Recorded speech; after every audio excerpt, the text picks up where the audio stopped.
galera do segundo ano, tudo bem com vocês? Professor William aqui. Hoje a gente vai falar aí sobre herança sexual. Ainda no nosso meio aí da genética, a gente já viu diversos tipos de interações genéticas. Tá? Estamos chegando ao fim dessa parte toda de genética, tá? Vimos bastante coisa. E hoje a gente vai falar sobre um capítulo aí interessante falando da herança sexual. Então, a prática de exercícios regulares é capaz de alterar o DNA? Então você já sabe hoje em dia que a prática de exercícios, coloquei aqui artes marciais, coloquei yoga, mas poderia ser musculação, poderia ser corrida, poderia ser futebol, elas fazem com que o seu corpo tenha que trabalhar ali sempre no limite, na produção de proteínas, na recuperação. Ele tem que se organizar todo para funcionar de uma maneira adequada àquele esporte, àquele exercício. Então, com o passar do tempo, quando você vai fazendo isso de forma regulatória, você meio que acostuma o seu corpo, tá? Em relação à produção de proteínas principalmente, e o comportamento nesse metabolismo de proteína, nessa síntese de proteínas, podendo vir a alterar o DNA. Né? Então você pode ter isso usado de que forma? Pode ter uma modificação de que forma? Como o seu corpo lida com a gordura, como que o seu corpo lida com glicose, como que os seus músculos produzem proteína. Então você pode ter alterações nesses níveis. Estou falando aqui sobre cromossomos das células somáticas, ou seja, aquelas que não são as sexuais, lembrando que sexuais são espermatozoide e óvulos, todas as outras, fígado, pele, rins, pâncreas, enfim, todas as células. Tá? No caso da espécie humana, é o homem que determina o sexo. Porque a mulher ela é XX, ela tem 2 cromossomos X, e o homem ele é XY. Tá? Na hora da separação do gameta, ou a mulher, na formação do óvulo, ou a mulher vai mandar o X, ou ela vai mandar o X. No caso do homem, ou ele vai mandar o X, ou ele vai mandar o Y. E aí ele que vai definir o sexo. Se ele mandar o X, vai ser uma menina. Se ele mandar o Y, vai ser uma mulher. Vai ser um menino. Então vamos lá. Então mulheres são homogaméticas, porque são XX iguais. Os homens são heterogaméticos. Então, no caso do cromossomo sexual feminino, XX, masculino, XY. Né? Os homens, eles possuem, aí a gente tem a organização ali, 44 cromossomos mais 2 sexuais. 46 cromossomos que a espécie humana tem. Ou 44A, que é de autossômicos, mais XY. Ou 46, número total de cromossomo, XY indicando sexo. No caso das mulheres, a mesma coisa. 44 autossômicos mais 2 sexuais, ou 44A mais XX, ou 46,XX. Isso aí são maneiras diferentes de mostrar para vocês a mesma coisa, que é a quantidade de cromossomos e o sexo. Outros sistemas também, a gente não possui só um sistema de determinação sexual. O reino animal ele é amplo, então você pode ter alguns meios em que a fêmea é que determina o sexo. Olha aí, no caso dos artrópodes. Você tem o macho, só X. A fêmea é XX. E no caso aí, vai ser a fêmea que vai determinar o sexo.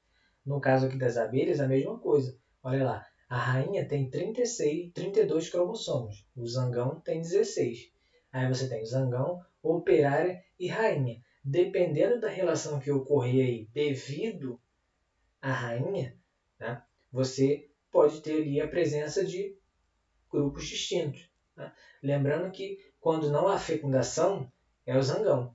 Ou seja, a rainha ela nem precisa do macho.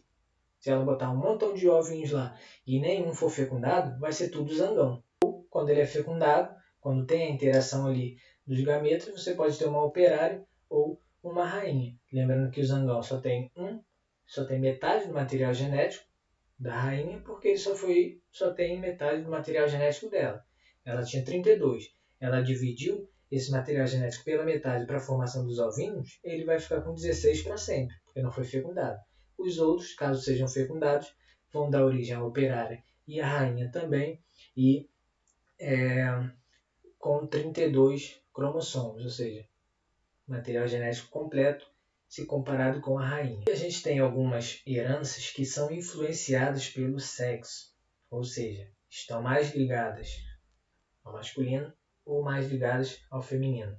Isso se dá porque determinados genes estão nesses cromossomos sexuais. Então a herança ligada ao Y ela só vai se manifestar nos homens, porque só os homens têm cromossomo Y. Lembrando que a mulher é XX. Tá? Então você tem ali uma área restrita do sexo. Só aquele cara vai ter. No X você tem a herança ligada ao sexo.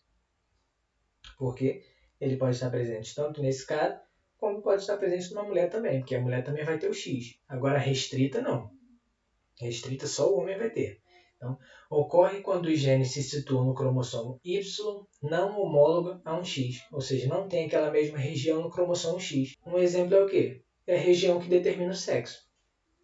Como eu falei para vocês, a espécie humana são o sexo masculino é que determina o sexo do descendente. Então, nesse caso aqui do Sex Determining Region, vai ser o que ele vai fazer? Ele vai influenciar o corpo, tá? Ele vai fazer com que o corpo produza a genitália masculina.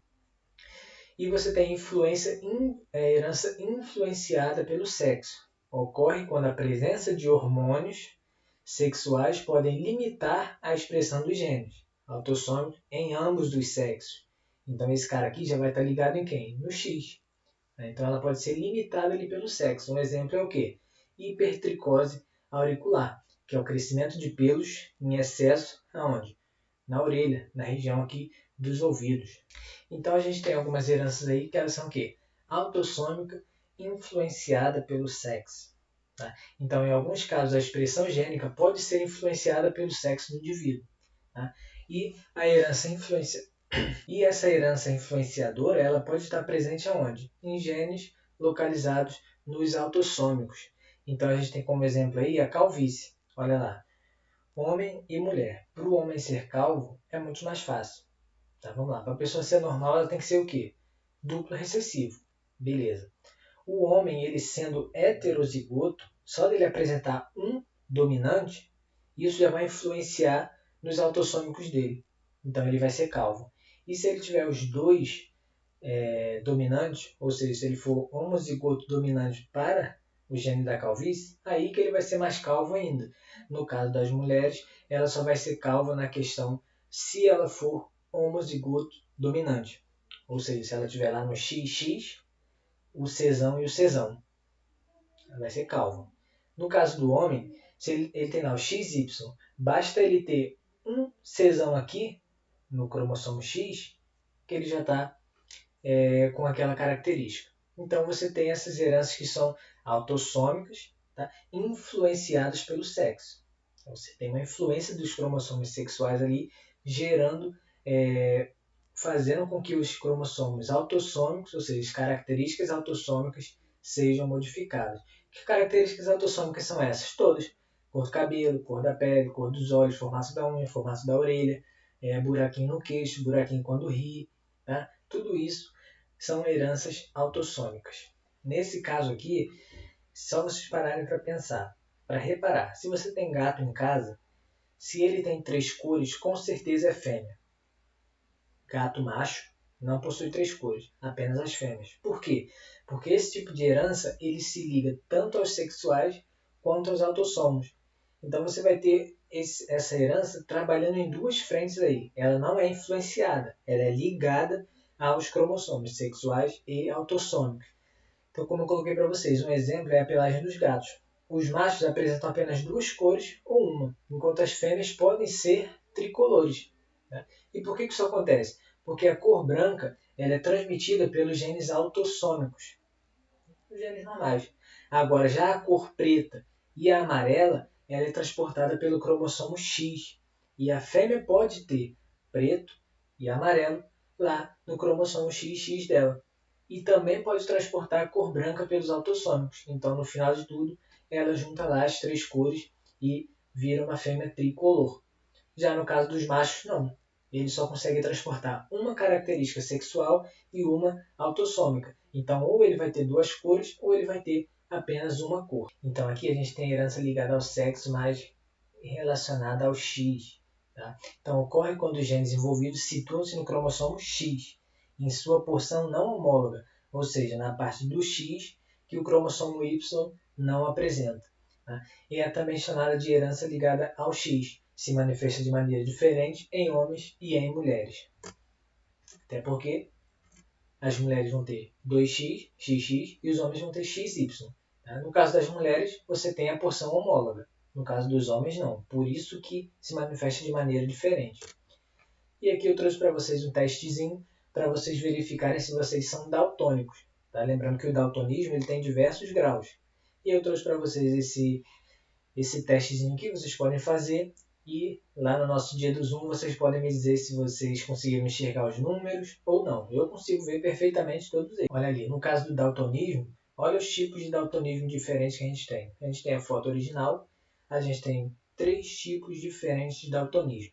Ali o cara vê mais tons de rosa e azul. Vê não, ele consegue formar na visão dele apenas esses tons. Aqui na pronatopia é um pouco diferente, na deuteranopia também é um pouco diferente. Então você tem essas relações aí. Olha lá, você tem o X, por isso que é ligado ao X, tá? Dzão dominante, Dzinho recessivo. Esses são os alelos que a gente tem para trabalhar. Como é que fica a distribuição genotípica e fenotípica desses caras? Olha lá, basta o homem ter um Dzinho que ele vai ter daltonismo, ele vai ser daltônico. Ou seja, os homens têm mais facilidade em ser daltônicos do que as mulheres, porque basta ele ter um Dzinho, ele só tem um X. Se ele tiver um Dzinho, ele já é daltônico.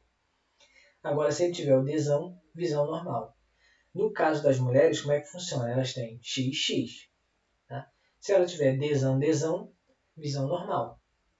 Se ela tiver Dzinho, visão normal. Porém, ela é portadora. Portadora de quem? Do Dzinho, visão normal.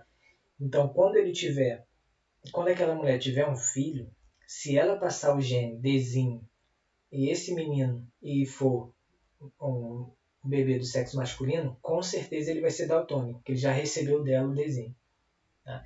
E só vai ser daltônica quando ela tiver Dzinho.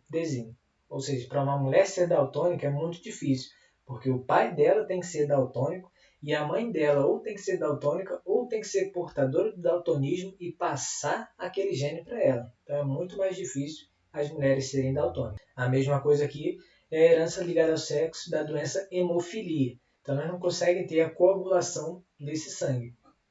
E da mesma forma, ele está ligado ao X. Então, o mesmo esquema. Para o homem ser doente, basta ele ter um genezinho. Qual gene é esse? O gene recessivo Hzinho, tá? Que ele vai ter a doença. Agora, a mulher não, é diferente. Agora, para a mulher é mais difícil. Mesma coisa do daltonismo. Ela precisa ter nos 2 cromossomos X dela a presença de 2 genes recessivos. Então, isso é muito difícil de acontecer.